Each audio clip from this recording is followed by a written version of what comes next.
Greetings, everybody. So, I guess this is the third of a series of three where we're just discussing spirituality and also gender themes that are up in the collective. And I guess what was coming through for me as I woke up this morning was that I've seen quite a few posts recently on very different threads, which are things that I also found important in recent years and I think this is part of the key unpacking on, I feel, what we're evolving into. And so I saw a lady who's a practitioner in the northwest of England saying recently that she's kind of got bored of seeing just, people having all these like kind of high realizations, but they're kind of, who are they when they actually show up? And she said that for her now, she's had a big rewire, and she's really just looking for that sort of thing. And then I saw a post actually on one of Bentinho Massaro's Facebook posts where a man said, yeah, this is all very much how we approach masculine spirituality. It's all about transcendence and this is all being the way it's being practiced and what is seemingly the holy way. And he said, but there's a whole movement, of course, of feminine spirituality, which is, how we show up in the messy world and all, which is what, of course, women have been having to do, babies in arms and shopping trolley in the other for centuries, maybe without the shopping trolley. So, and this is something that I was really sitting with because there's this obscuring, this invisibilizing of this whole thing, this whole mycelial crystalline network that holds everything together.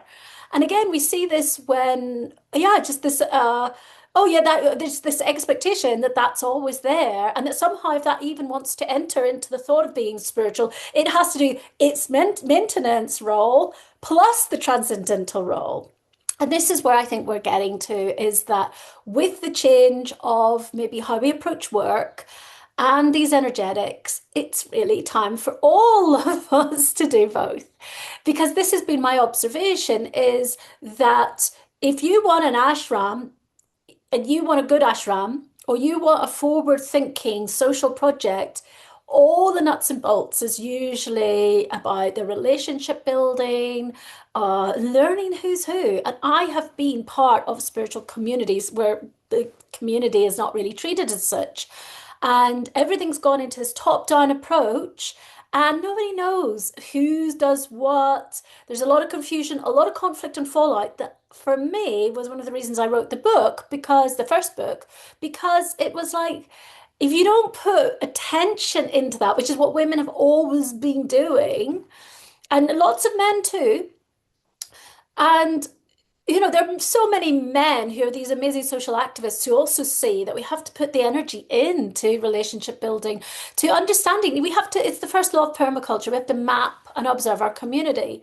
And I see these flamboyant projects where it's all, and the male way has been about ostentatious temple building and these ashrams. And I'm watching this long-winded expose on Bentinho Massaro at the moment. And again, people throwing huge amounts of money and then him like spending a lot on his clothes and neglecting people at the same time. And this is what I think a lot of people are rising up against is this thing. And if we look at nature, you have to build everything. And there's this still a very naive expectation, and I really say most of it is naive rather than malevolent, because it's just a massive blind spot. And so I've been in spiritual communities where it's everything now, bigger, more. Okay. And that's not it. And there's all the attention is going on that rather than letting people actually have time to build relationships and to find out who does what. And and then this projection that, you're supposed to have these terrible experiences and be exhausted and all of these things. But I can tell you that I experience, I'm not saying I'm enlightened, but I think we have to start to look at how we can attain these these very close relationships to the divine through more than one avenue. So it's not just about the transcendental, go meditate and then everybody's cooking for you while you're meditating on your retreat. And so the women are just again supporting the people who are the high meditators. And the thing is that when we're part of a telepathic community, we get these high realizations. And the cultivation of that is incredibly important if you want to sustain a spiritual community. And I don't see people starting with that. There's always just so much effort put into supporting the guru. And the guru support is very incredibly important. But to the total destruction of anything that is the relationship building thing, where you've got to sustain something. And then there's a lot of fallout. And then it's like this slightly narcissistic approach. This is this is you, you're bringing all of this up. But I have seen so many times where the people in the organizations are the ones dropping the balls, and then they project that it's other people's crappy karma because they are just whimsically just doing all this stuff and they're not spending any time or care on getting to know the Sangha. So this is what I think is coming up at the moment. And I think that what we are here to do with everything changing in our societies, in our work lives, in the gendered roles that have been appointed to us, is that actually we're to be both. That's what I come out as. And we it's so important. We can tame the ego in more than one way. And I think for a lot of people, especially people who from a lot of privilege or men who never learned how to use a washing machine until they were like 40, there's a lot of spiritual upgrading that needs to happen through that domestic domain, okay? And it's this learning to serve the God in each of us. That's what's really important. And if we're so busy blindly following that which doesn't have a good structure around us, that's not going to build a golden age. And this is one of the things I've seen is that unless that appropriate care goes in, we have this really difficult paradox. Okay, so you've got the spiritual world, and the spiritual world is totally not Muggles' world. But if any sort of spiritual institution is claiming to do any sort of project with any sort of social reach, community reach, inclusion, or 3D activities, it needs to honor right relation and true benevolent ways of working in the 3D, because otherwise you won't have time to cultivate spiritually because everything's going to be always cleaning up, more conflict, more broken stuff. Okay. If a spiritual community is really like very basic and it's all around just focusing on enlightenment and really renouncing samsara, that's a different thing because that's when we're doing certain really high practices that we're really saying, I'm spending less and less time. I just drink nettles all day and I live in a cave. That's different, okay? Because that's when we're really renouncing that there is a 3D to interact with. But if a spiritual institution is doing outreach in some sort of community, if it is trying to, do 3D things, it has to start to have, I would say, cohesive principles that it sticks to, or else it's very confusing for people because it seems that only the people in power are allowed that they have very volatile, subjective viewpoints as to when something is one thing and when it's another. And I see this in these exposés of these cults. When you look at the thinking, often it doesn't stand. And then it's kind of saying this person could do whatever they want. You're all lowly and this is all your shit, right? When actually a lot of it is actually happening because nobody took the care, the female role, the yin receptive, holding the glue, being the glue. And nobody saw the importance of that in the actual mechanism. So that's, I think, something very, very important. It's you have to make a decision. We have to make a decision if we want a golden age, okay? To what degree do we cultivate with 3D Muggles world? And I think most spiritual institutions, why are they on social media interacting with 3D Muggles world? Okay, if they're really just so spiritual, they don't need to be banking, they don't need any of that stuff, okay? But if they're wanting to reach a lot of people, they're using the interface of Muggles world, and they have people that are, fulfilling those jobs. There has to be gatekeeping done to to ensure that a kind of gaslighting or stonewalling narcissistic kind of performance doesn't unfold. And when we watch these exposés on these cults, this is the sort of thing that happens. And when you look, there's faulty thinking. But if you try to question the faulty kind of way that, certain people will get certain privileges. And it means I've seen a lot of this actually, where we'll be maybe everybody's supposed to be doing karma yoga somewhere. And then there's just bunches of men just sitting, hanging out, while everybody else is working really hard, and just bunches, all men, laughing, not doing the thing, and again, and nobody speaks to that. Okay. And then it's just, and if you try to speak up, it's somehow that, well, you've asked for this, right? And so we have to become more impeccable when we are interacting in 3D, okay? And we have to look at the unconscious gender stuff that gets projected in, and all this kind of Freudian kind of stuff, especially for men, around mummy's always going to be there to pick up the pieces, and then just this blindness that comes in. And then, of course, if somebody tries to talk about it, they are seeking validation. It's their ego. But actually, sometimes it's a pointing out that this is not actually consistent with if you're going to have a paradigm here. And also, if this is because the social structure isn't working, it's not even maybe the work of the guru in their higher emanation, because it's just more chaos that's unfolding. And ultimately that's meaning that the same people are always excluded from doing the higher practices because there's not value placed on what they already do. And maybe they are doing Dharma in a certain way, but because it's not what the people who don't see think it is, it's lesser. Okay. So it's a very interesting time when this is all coming up. And yeah, yeah, we have to we all have to strive to see the blind spots. And that's what I think is really coming up for the astrology right now is when you start seeing and start breaking it down, you can't unsee, but then it's like it goes so far in our communities, even in spiritual communities. And I don't and in most of these situations, there's not a malevolent person around. It's just a high state of naivety and unconscious behavior.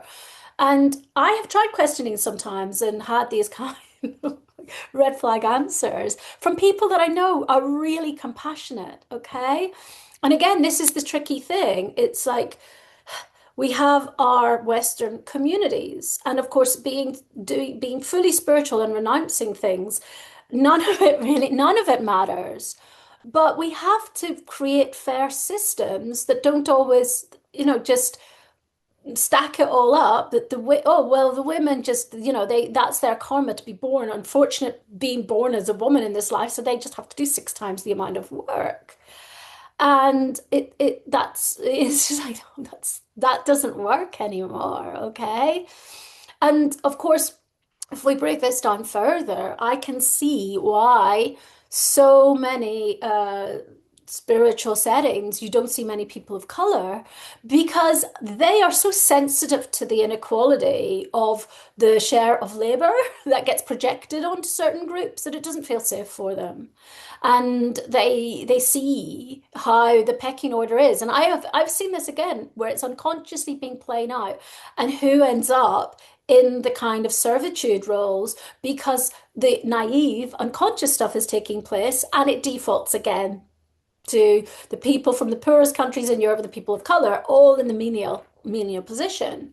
And it's just like, isn't that interesting? And then how people are unconsciously trying to manipulate that.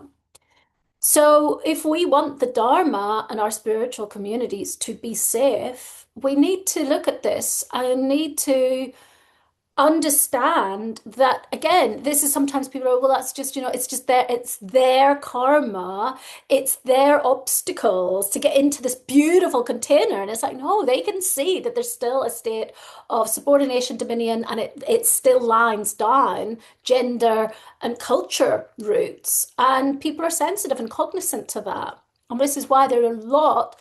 There are people stepping up about the lack of POCs in the Vipassana system. I've seen it about a lot of monastics leaving different traditions because again they're saying it's not dealing with any sort of, it's not gone to the post-colonial state yet, and the lack of decolonization, the lack of proper inclusion or discussion. And it's almost seen as a failing if one tries to speak up about it because it's our stuff. And the interesting thing is that if you're in a true spiritual community, there is something in that that you have to investigate on your own. Because actually, when you get to that high, high, high cultivation, none of it matters. But again, if it is in a setting which is trying to include in some way, we need to flag these things. And people are not deconstructing the method of delivery, how much work and effort is being done to include that there may be racialized trauma, gender-based trauma. And if people don't feel safe in the container, that's because they're wounded, okay? Whereas the container hasn't really made an effort to become safe. And that is the fundamental that I've seen, is there is not much effort being made to actually think about what it might take to bridge, because all the effort is going on the building of the towers, the opulent offerings, the big flamboyant ideas, and then they say we don't have the capacity. Oh, we tried that once for 10 minutes, and it's like you need to try harder. This is why hard to reach groups are called hard to reach groups. And therefore now we have just this massive kind of exodus of people, which serves its wonderful purpose. Now realizing, yeah, I'm checking my own energetics, and we're evolving. This is the prophecy. This is the time.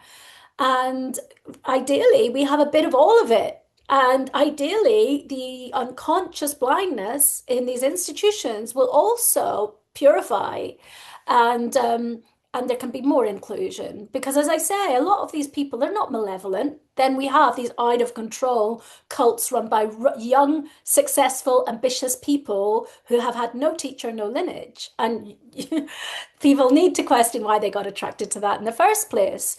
And there's a lot of fallout and a lot of hurt in those places.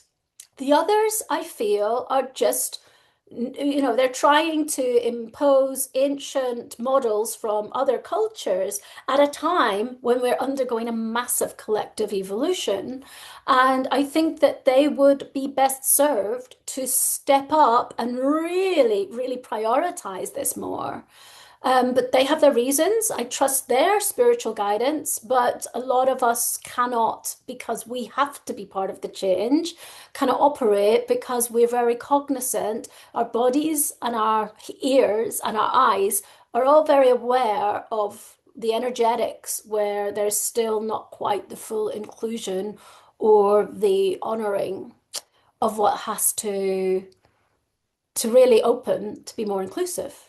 And yes, maybe a lot of people are not ready for those practices because if a person has a lot of pain, they will probably, their energy body is probably not ready for deeper, really spiritual practices because they have to have, they have to be strong in themselves. But I believe that it is our dharma, it is our job to find those bridging tools and to take the time to work with those harder to reach groups. And this is the thing. The whole spaceship has to be, we have to have everybody on the spaceship for full golden age. We have to help create those conditions for those who can't, who are struggling. We have to make it a little bit easier, not just this kind of wrathful approach that, oh, well, that's their shortcomings, because that's not ultimate compassion. And actually, that's why a lot of us have decided not to try to fast track anymore in certain ways, because ultimately it's about bodhicitta. If we can't have full compassion and really try to help all beings and really actively try to do that, um, then what's the point? And a lot of us will forego fast track to enlightenment to make sure that that happens. And that's again, it's usually women doing that. But yeah, anyway, it's not really about gender when we break it all down. It's about breaking down the energetics and us all having all of it and being all of it. But we need to investigate the blind spots. We need to rewire. And it's a really exciting time. So, if you're on the QT package with this is some of the foundation point of what we're really going to go into a transfiguration energy of to really work with the energy body after we purified through some of the topics from the first two sessions. If you just found this and you're just listening, I do hope it's useful to you. And as I say, I don't pretend to know it all, to be highly enlightened. I am a person who has spiritual experiences in many different forms and have done for some time, but I'm still very much on the human path and still doing my inner work. And I'm getting more and more empowered in this body as a being of bridge status and other things. So yeah, let's all keep the dialogue going. This is not just about me talking to my Zoom to put it on online. It's really to start to weave together so that we can come to a deeper essence of collective truth that is beyond exclusion. So, any merit from this weaving, I dedicate to the alleviation of suffering for all sentient beings and the bringing in of a golden age within this lifetime. Gracias, gracias, gracias.